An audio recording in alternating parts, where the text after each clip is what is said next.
dia, turminha, ainda no ritmo do São João. A gente não vai hoje para aula de forró. Hoje a gente vai para aula de polígonos. Então vamos lá ver o seguinte. A gente sabe já que algumas figuras geométricas, que são sólidos geométricos. Agora a gente vai ver uma particularidade que são os polígonos. Vamos pensar. Toda figura que tenha linhas, ó, eu tenho figura dessa forma, eu tenho figura dessa forma, eu tenho figuras dessa forma, certo?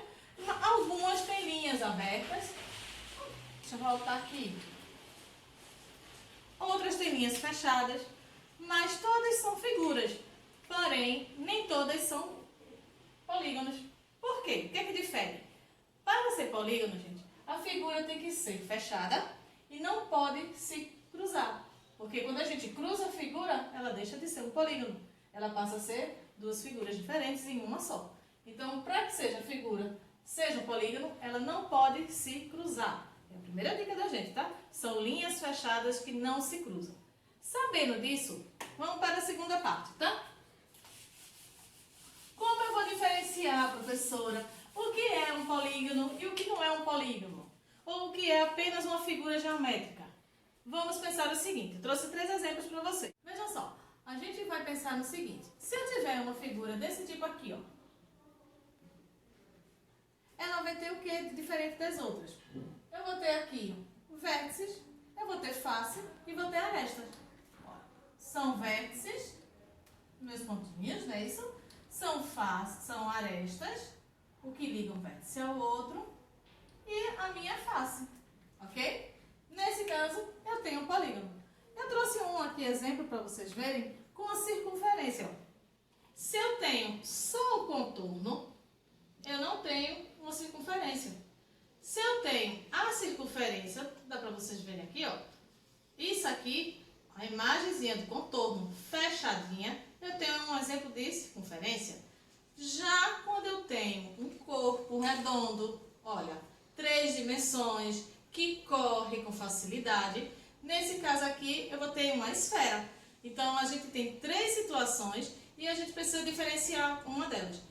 Cada situação, no caso daqui a gente está falando com polígonos. Eu vou trazer figuras que vai ter quem? Vai ter um quadrado, vai ter um retângulo, vai ter um triângulo. Eles precisam ter vértices e arestas, ok? Vamos ver mais alguns exemplos?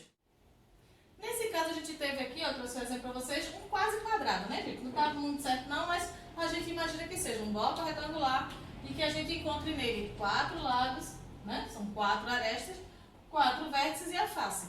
Tem um outro polígono também que é bem conhecido nosso, que são os triângulos. Olha só, eu tenho triângulos com medidas diferentes, não é isso? Ou seja, que são ângulos diferentes. E a gente pode encontrar nesses triângulos situações de quê? Todos têm 3 vértices, todos têm 3 arestas. Então, o que acontece? É um tipo de polígono que são os triângulos e a gente pode diferenciá-los dependendo da posição desse ângulo, do valor desse ângulo. Vamos observar aqui. Se a gente tem um triângulo e ele mede as 3 arestas e a mesma medida, ou seja, formam os mesmos ângulos aqui, ó, eu tenho os triângulos equiláteros. Esses com certeza vocês estão lembrados. Vamos a outro exemplo, né? Olha só, não vai ficar bem certinho não, mas vamos imaginar que eu tenha esse tipo de triângulo aqui, tá? Ele vai ter 3 lados de figuras de tamanhos diferentes. Então, eu vou chamar esses de escalenos. Já um outro que a gente tem 2 figuras iguais, vou colocar ele desse tamanho aqui para dar a ideia de 2 tamanhos iguais, tá? 2 ângulos internos. Quando a gente fala 2 tamanhos, tá, gente? A gente está se referindo, ó, ao ângulo que ele forma. Aqui eu tenho um ângulo de 90 graus. Aqui, 2 diferentes. Pode ser, vamos supor aí, 45. Se esse daqui vale 90 e outros 2, 45, eu tenho aí um outro tipo de ângulo, que é o ângulo isósceles, tá? Triângulos isósceles. Deixa eu escrever isso direito. isósceles. Certo?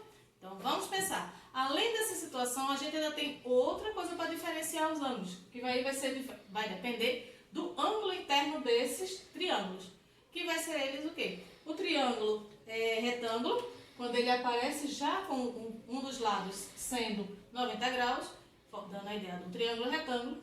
O outro ângulo, que é o obtusângulo, quando ele for maior do que o 90, tá, gente? Então, esse aqui, ó, tem que ser maior do que 90. Nesse caso aqui, ele já passou da metade, do quarto. Então, ele vai ser maior, ele não completou uma meia volta completa. Ele ficou um pouco a mais do que o quarto. Então, esse vai ser obtusângulo. E o menor do que esse, ó, vamos imaginar um ângulozinho desse tamanho aqui, esse ângulo aqui, diferente dos outros dois. Esse tá maior e esse tá reto. Então, esse vai ser o agudo, o obtusângulo e o reto. Ok aí? Qualquer dúvida a gente vai tirar lá no Meet, ok?